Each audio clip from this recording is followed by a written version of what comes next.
Hello po mga kalingap, welcome back po sa ating channel. So nandito tayo ngayon sa Naga para samahan po si Reyna sa kanyang check-up. So kasama po natin sila Kuya Ian, Kuya Jomar, Kuya Gilo Magis at si Tatay Nestor. So tara po mga kalingap, samahan niyo po kami dito. Onting behind the scene lang po tayo.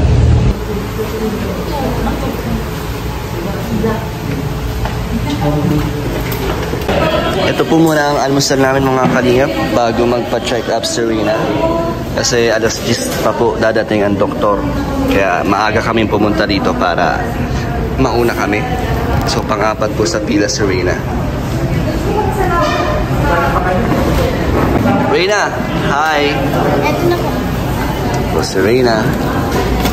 And si Kuya Jomar. Hello po. Shoutout Tatay Nestor. And si Kuya Gilo. Kuya Gilo, ba't nagsosolo ka dyan? Oo. Tara dito. Tabi-tabi tayo. Kaya na si Reyna. Papa Gilo ni Reyna. So, na-miss mo ba si Reyna? Siyempre naman. Siyempre sa tagal-tagal na hindi natin nakasama. Matagal, no? Oo. Hindi, parang nasanay tayo na nandyan lang siya sa isang kalye na mapupunta na agad. Namimiss natin yung mga banding natin, yung mga arutan. Ikaw, anong namimiss mo kay Reyna? Kasi malapit ka kay Reyna. Oo, kasi si Reyna, yung pagbandi-banding natin, yung pagbiro-biruan namin sa isa't isa, kasi malambing na bata yan. Parang mag-ama kayo, di ba? Oo. Kinuring ko na rin na anak yan eh. Kaya yung pagkikit ko kasi siyempre alam mo naman wala tayong anak na babae. Ah, kaya pala yung turing mo sa kanya babaeng anak mo talaga. Kasi hangad din natin magkaroon ng anak na babae. Kaya, puro lalaki ba anak mo, Kuya Gilo? lalaki. Pati yung isang nawala. So kaya pala baby na baby ang turing mo kaya ano, yung prinsesa, no? Ang prinsesa ng Kalingap.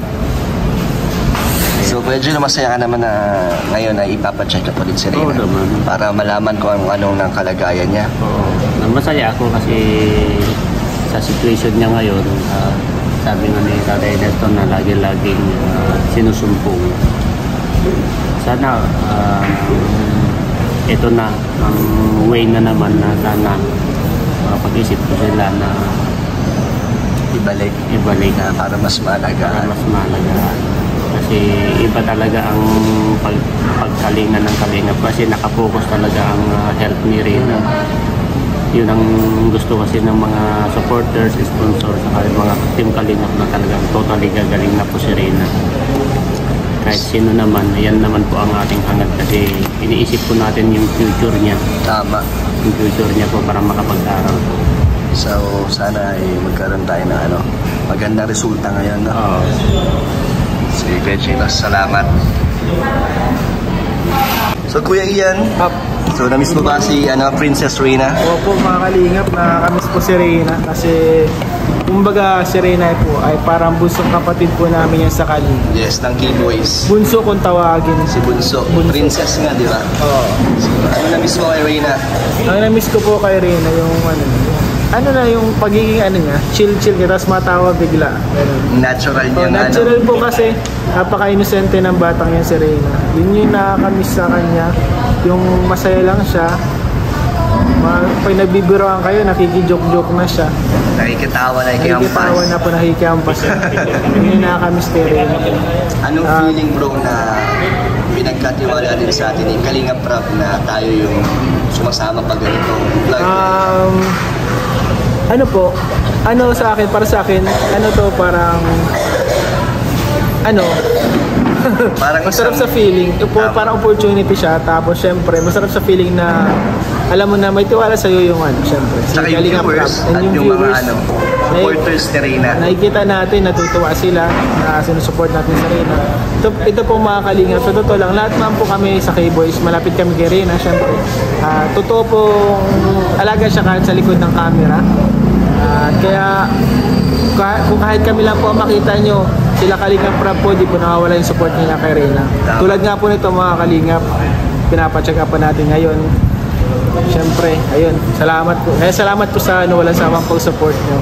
Sa mga sponsors na rin. Sa mga sponsors, sa mga solid viewers na rin. Hanggang ngayon bro, nanonood pa rin. Thank you, bro. Si Kuya Jomar naman ang tatanungin natin kung ano ang na-miss mo kay Reyna. Matagal din siya hindi nakasama, di ba? Oo. Ilan ba? 2 weeks? Nag-patch? Parang, Oo. so ano na-miss mo sa prinsesa ng Kalingap? Na-miss ko yung ano niya, kakulitan. Yung Tsaka- paghampas niya. Ha? Paghampas niya sa'yo. Mga pampas-hampas niya, ang gano'n. Tapos biglang nasayaw. Tapos mahampas ko naman. So yun, nakakamiss din. Tapos yung kulitan ng grupo kasama siya. Nakikisabay na siya, no? Nakikihalubilo. Nakahalubilo, oo. Ikaw, ilang months mo nang nakakasama sa Reyna simula nung pumasok ka sa Kalingap? Kailan ba? Pag ano ka kasi dito, pag punta ko dito, nakita ko na si Reyna. Sa Reyna. So, since na the first day na pumunta ko dito sa diet, nakasama ko naman na siya, pero hindi madalas daw. So, anong masasabi mo Opo. kay Reyna na anong pagkakakilala mo sa kanya? Yun, makulit na bata, jolly din siya, tapos mahinampas. Pero ano, tawag niyan, yun, malaro din. Anong masasabi mo na ikaw ang isa sa mga na gustong maging kuya ni Reyna, ng mga supporters niya, ng mga sponsors? So ganun, salamat po.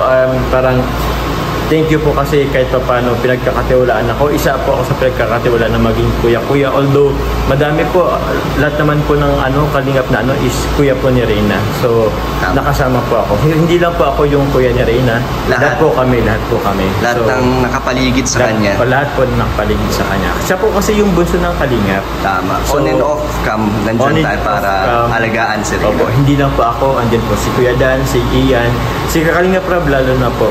So yun po. Masaya tayo na patuloy ang nagmamahal kay Reyna. Oo. Sobra. Kaya maraming salamat po sa lahat po na nagmamahal po at nagpipray po sa bunso natin po na si Reyna. Special mention ko rin po kay Tita of Japan. Maraming salamat po kasi sa ngayon siya po kasi ang nagsagot ng expenses natin sa pa-check up po kay Reyna. And sa mga nag-support na po kay Reyna dati, maraming salamat po. And sa magsusupport pa kung meron man. So nagpapasalamat pa po kami kasi hangad lang naman po natin is yung paggaling po ni Reyna. Yung tuluyan pong paggaling ni Reyna. So yun, maraming salamat po. Malaking bagay po yung nabibigay niyo po sa amin, lalo na po kay Reyna po. So willing ka naman maging kuya niya hanggang gumaling si Reyna kahit napakatagal pa kung sakali? Kahit napatagal, oo naman. Kasi tawag niyan, pero sana huwag naman tumagal ng sobra. Sana magkaroon na tayo ng... kahit matagal siguro hintayin natin, pero... Tama. Pero sana mapabilis. Ipagdarasal natin na mas mapabilis. Mapabilis, diba? Oo.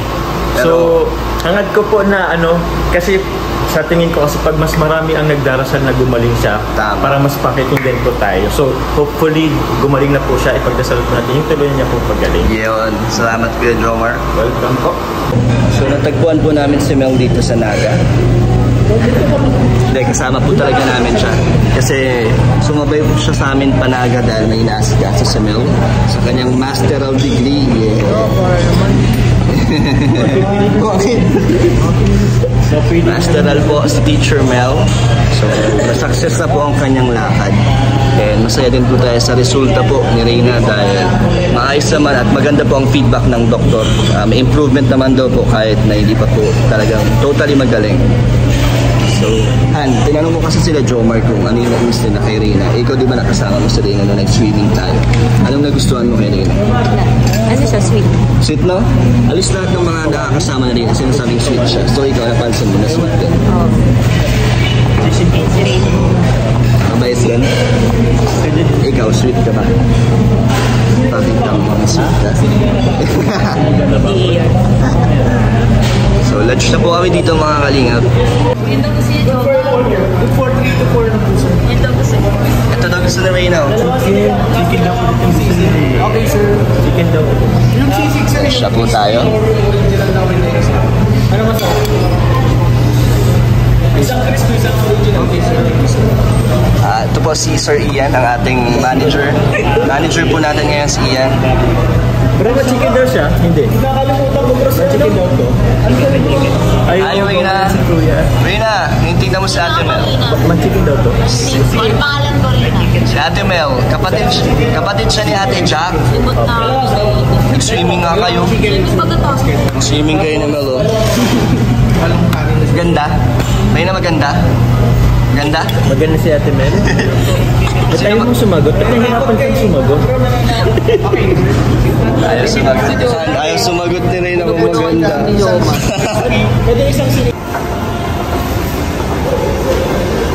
Bye, Reyna. Bye. Bye. Bye-bye. So, uwian na po kami mga kalingap. So mga kalingap, salamat po sa nood sa aking behind the scene po kay Reyna. Sa mga nakamiss po kay Reyna, namiss din po namin siyang kasama. Kasama natin si Mel. Kasama siya sa lakad namin. Kasi po may nilakad siya dito sa Naga. So thank you po mga kalingap. God bless po sa inyo. Bye-bye po. So mga kalingap, nandito po tayo sa bahay ni Kuya Jomar. Grabe po. Labas pa lang parang napakayaman na po. First time natin dito. Nakikita lang natin sa picture, pero talagang maganda. No? Kaya alamin po natin ano po ang nasa loob na ito. Grabe. Grabe po ang mga halaman. Pangmamahalin po ang mga halaman dito. Nasara ko tong gate. Sara natin ang gate. Okay, ipapasok na ang Reyna. Ayun na si Reyna. Papasok na si Reyna. Wow! Grabe po ang bahay. Naka-tiles po ang bahay nila Jomar. Ay, grabe yung hagdanan Kuya Gilo. Oh, grabe yung living room. Ang ganda. Tapos high ceiling. Pero walang tao. Bakit walang tao dito Kuya Gilo? Walang tao na. Eh, tao naman tayo, bro. Sino dito? Nagbabantay, no? Pag wala si Jomar. Grabe po. Okay lang yung asteroid natin, no? Mapalma lang ako. Dito ko na lang kayo, Nestor. Grabe po ang bahay ni Jomar.